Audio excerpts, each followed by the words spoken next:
Hello everyone, how are you. आप सब लोग कैसे हैं? उम्मीद करती हूँ आप सब लोग बहुत बढ़िया और अच्छे होंगे। तो सबसे पहले आज जो मैं आपको डिस्कस करने वाली हूँ वो है टॉप जनरल एंट्रीज़। सो ये टॉप जनरल एंट्रीज़ क्या है, पहले ये सुन लो। हमारे अकाउंटिंग का ना एक रूल है। क्या रूल है पता है? क्या रूल है? अकाउंटिंग का जो रूल है वो हमें बताता है कि हमारी बुक्स में पोस्टिंग्स कैसे होगी, है ना। हम लोग क्या करेंगे, हम लोग कैसे पोस्टिंग्स करेंगे। और यही पोस्टिंग्स जो होती है ना वो बुक्स में होती है जर्नल के थ्रू। किसके थ्रू? जर्नल के थ्रू। अब मैं पहले ही एक बार कंक्लूड कर दूँ स्टार्ट करने से पहले कि ये पीडीएफ मैंने गूगल से लिया है। तो दैट इसका पीडीएफ का जो लोगो है, जो भी है, जिसको भी इसका क्रेडिट जाता है क्रेडिट ले लो, because I just want to use this for educational purpose. Question and answer इसमें थे तो मैंने सोचा कि एजुकेशन पर्पस के लिए दिस इज़ यूज़फुल, तो मैंने इसे यूज़ किया। I don't have any other intention, क्योंकि बाद में I don't want any allegation कि आपने हमारे डॉक्यूमेंट्स क्यों यूज़ किए। इट वॉज ऑन गूगल और मैंने गूगल से लिया है। और the second thing is कि it's for educational purpose. I don't want any promotion, any promoting anything else, nothing like that. Okay, सबसे पहले देखना गोल्डन रूल ऑफ अकाउंटिंग क्या कहता है। यू नो अकाउंटिंग का गोल्डन रूल। सर हमारे accounts में अकाउंटिंग का गोल्डन रूल है। क्या है वो rule?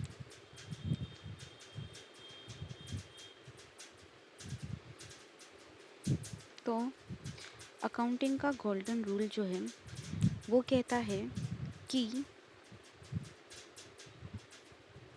if you want to follow the golden rules of journal entry, you have to follow certain process or rules. Journal entry questions and answers. Okay, मेरी बात सुनना। अकाउंट टाइप से कहता है कि 3 तरह के अकाउंट्स होते हैं। एक होता है पर्सनल अकाउंट। पर्सनल अकाउंट में रिसीवर हमेशा डेबिट होता है और गिवर हमेशा क्रेडिट होता है। एक होता है real account. What comes debit, what goes credit. एक होता है नॉमिनल अकाउंट। ऑल एक्सपेंस और लॉसेस और ऑल इनकम्स एंड गेन। तो जितने भी एक्सपेंस होते हैं वो डेबिट होते हैं और जितनी भी इनकम होती हैं वो क्रेडिट होती हैं। ठीक है, ये अकाउंटिंग का गोल्डन रूल है। सर इस गोल्डन रूल में हमें कुछ समझाओ ना, मैं बताती हूँ।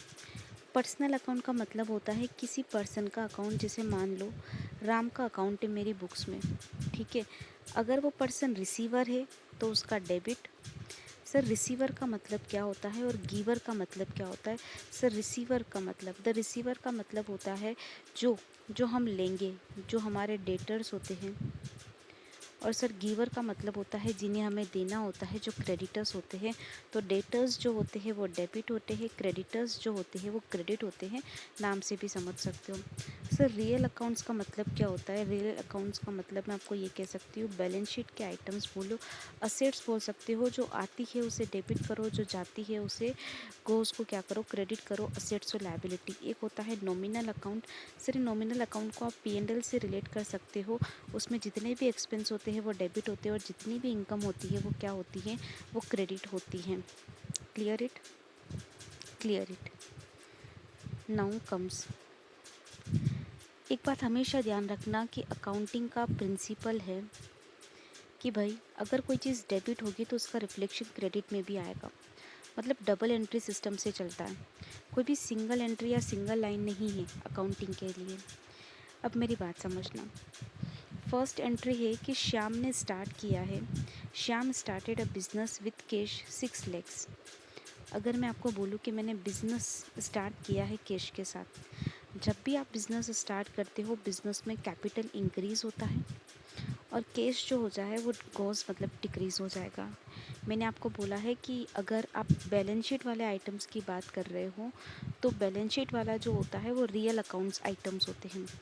उसमें क्या लिखा हुआ था? What ever comes is debit, what ever goes is credit. ठीक है ना?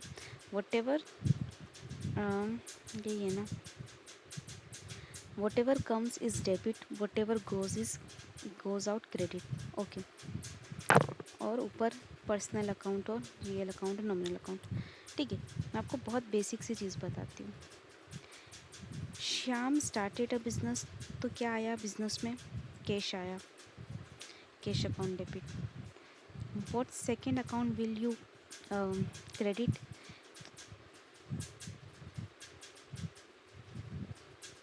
तो चूँकि आपके पास आया है कैश और गया है कैपिटल, गया है in the sense balance sheet में कैपिटल रिकॉर्ड हुआ है, तो यहाँ एंट्री होती है cash account debit to capital. अगर श्याम ने स्टार्ट किया है बिजनेस विद कैश 6 लैक्स, ठीक है, लेकिन अगर वो 6 लाख रुपीज़, ध्यान से सुनना, अच्छा ये एंट्री इन्होंने थोड़ा, अगर मैं आपको बोलूँ कि श्याम स्टार्टेड अ बिज़नेस और वो 13 लाख रुपए लेके आया है, लेकिन 13 लाख रुपए में वो ऐसे लेके आया, वो 1 लाख रुपए कैश लेके आया, बाकी फर्नीचर, बाकी बिल्डिंग, तो आपको क्या करना है, इसे सेपरेटली रिकॉर्ड करके कैपिटल को 13 लाख कर देना है। सर क्या इम्पैक्ट पड़ता है? कैपिटल आपका बैलेंस शीट में इक्विटी साइड दिखेगा और ये सारा आपका असेट साइड दिखेगा। Got it the point?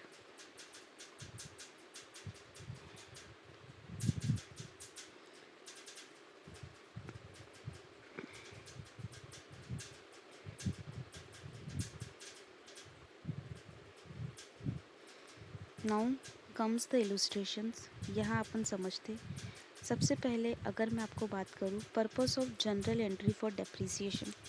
देखो डेप्रिसिएशन जो होता है बेसिकली क्या होता है, किसी भी असेट्स को राइट ऑफ करना होता है, किसी भी असेट्स को राइट ऑफ करना होता है। Depreciation expense account debit to accumulated depreciation. मैं अगर आपको इसका लॉजिक समझाने जाऊँ ना, तो क्या होता है इसका लॉजिक समझना। अगर मैं आपको कहूँ कि आपने एक प्रॉपर्टी खरीदी और उसका यूज़फुल लाइफ जो है वो 5 ईयर्स है, तो वो प्रॉपर्टी डिवाइड हो जाएगी आपके 5 ईयर्स में, पक्की बात है। अगर आपको उस प्रॉपर्टी का एक्सपेंस P&L में रिकॉर्ड करना है तो किसके थ्रू करते हो? Sir that is a depreciation. तो अगर आपने 1 लाख का ख़रीदा, आपने इसे डिवाइड बाय 5 कर दिया, तो 20 के एवरी टाइम आप डेप्रिसिएशन बुक करते हो। और मेरी बात सुनो, आप depreciation account debit to assets करोगे तो भी असेट्स का वैल्यू रिड्यूस होगा, और depreciation account debit to accumulated depreciation करोगे तो भी असेट्स का वैल्यू रिड्यूस होगा।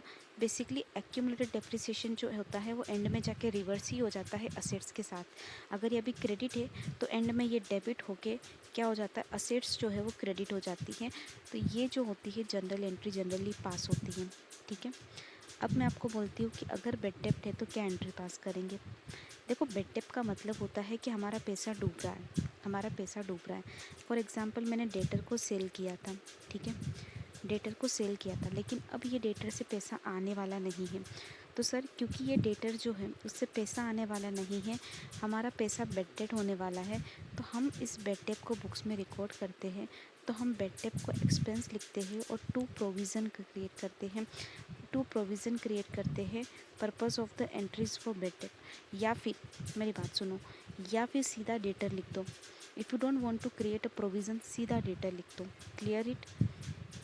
तो यहाँ देखना, bad debt account debit to सीधा अकाउंट्स रिसीवेबल डेटर्स, आपने सीधा का सीधा क्या कर दिया, राइट ऑफ कर दिया, सीधा का सीधा राइट ऑफ कर दिया।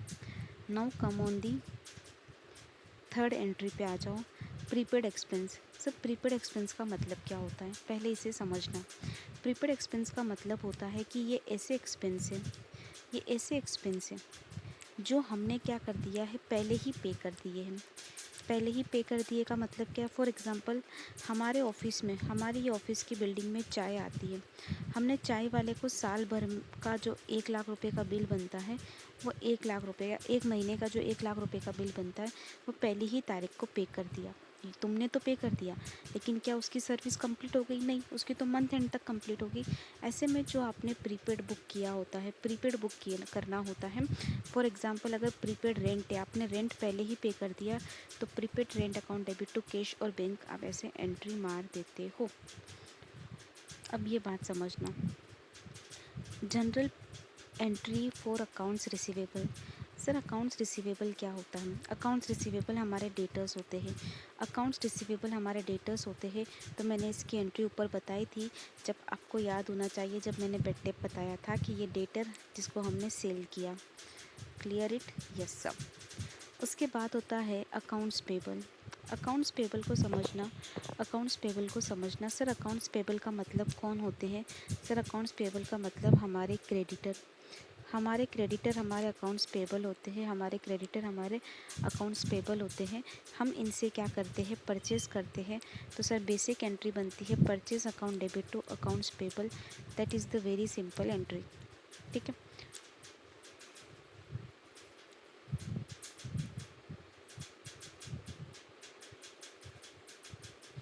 अब आ जाओ जनरल एंट्री फॉर सेल्स। तो मैंने आपको सेल्स की एंट्री बता दी थी। देखो, दो तरह से होती है। अगर आपने सेल्स को क्रेडिट किया है, क्रेडिट का मतलब होता है क्रेडिट सेल्स है, ठीक है, तो उसकी जगह आप क्या लिखते हो? Accounts receivable debtors to sale. लेकिन अगर वो कैश और बैंक में होती है तो उसकी एंट्री जो होती है वो क्या होती है? डेटर्स की जगह कैश और बैंक हो जाता है। हम लोग सीधा कैश में काम करते हैं, ठीक है। अगर मैं आपसे कहूँ कि क्रेडिट है, तो मैंने आपको बोला था डेटर आता है, तो जो भी डेटर है उसका नाम आ जाएगा। दोनों को बाइफरकेट करके अच्छे से एक्सप्लेन कर दिया है। Okay, now come on the office supplies. अगर आपने कोई एक्सपेंडिचर किया है ऑफिस सप्लाइज़ पे, तो जो पैसा गया है उसे कैश या बैंक के थ्रू और ऑफिस सप्लाइज़ को डेबिट कर दो और एक्सपेंस बुक कर दो। That is the thing. अब आ जाओ deferred revenue. Sir deferred revenue का मतलब क्या होता है? सर डेफर्ड रेवेन्यू का मतलब क्या होता है? ये ऐसा एक्सपेंस होता है, ठीक है, हम लोगों को, मतलब डेफर्ड रेवेन्यू का मतलब ऐसे समझो कि हम लोगों ने, हम लोगों को पैसा ना कुछ टाइम के बाद आना है। हम लोगों ने सर्विस दे दी, ठीक है, हम लोगों ने सर्विस दे दी, हम लोगों को पैसा कुछ टाइम के बाद आना है। Deferred revenue. यहाँ पर ये जनरल एंट्री देखना, क्या मैं आपको बताना चाहती हूँ। General entry for deferred revenue expenditure 12,000, subscription spread out across a year. ये देखो, डेफर्ड रेवेन्यू एक्सपेंडिचर 1200 का हुआ, subscription spread out across a year. क्या करोगे सर? सर रेवेन्यू अगर डेफर्ड हुआ है तो क्या एंट्री पास करते हैं? General entry of deferred revenue. Sir deferred revenue का मतलब है कि आज तो पैसा आया नहीं है। डेफर्ड रेवेन्यू का मतलब है आज तो पैसा आया नहीं है, रेवेन्यू तो बाद में आएगा। इसका मतलब देखो, सिंपल सा मतलब होता है, अगर आपको रेवेन्यू रिसीव होता है तो आप एंट्री करते हो bank account debit to sales, ठीक है। हाँ, तो आपको क्या करना पड़ेगा? अगर आपने सर्विस दी है, ठीक है, bank account debit to revenue. तो अगर आपकी सर्विस पूरी हो गई है तो आपको रेवेन्यू तो बुक करना पड़ेगा। लेकिन चूंकि पैसा नहीं आया है, पैसा नहीं आया है, तो व्हाट यू कैन डू, आप अक्रूड रेवेन्यू भी बुक कर सकते हो। अक्रूड रेवेन्यू भी बुक कर सकते हो generally. Sorry, this is my mistake. Deferred revenue expenditure 1200।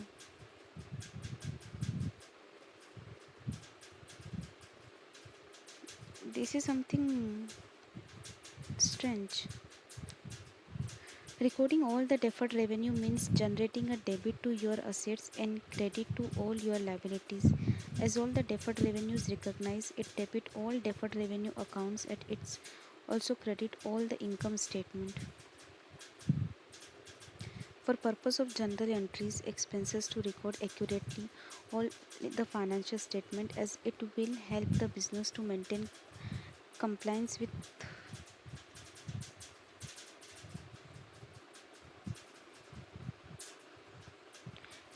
with accounting standard and regulations. General entry questions and answers will help sort of revenue expenditure in proper order. क्या है ये?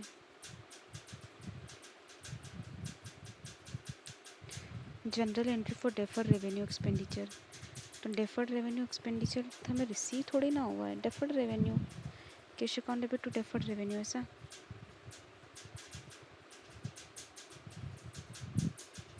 आई need to look this before any comment. What is a general entry of fix assets? Very simple, fix assets debit हो जाएगा और जो credit होगा वो होगा तुम्हारा कैश या बैंक या फिर अकाउंट्स पेबल, ठीक है। उसके बाद आता है बिल्स ऑफ एक्सचेंज। सर ये जनरल एंट्री और बिल ऑफ एक्सचेंज क्या होती है? लिसन, सबसे पहले ना बिल ऑफ एक्सचेंज समझते हैं। बिल ऑफ एक्सचेंज जो होता है वो क्या होता है, कैसे समझाऊंगी bill of exchange? The main purpose of general entry of bill of exchange is to get the detail of transactions and how it affects accounts and balance. General entry for issue of bill. Generally क्या होता है, bill of exchange bills receivable to drawing,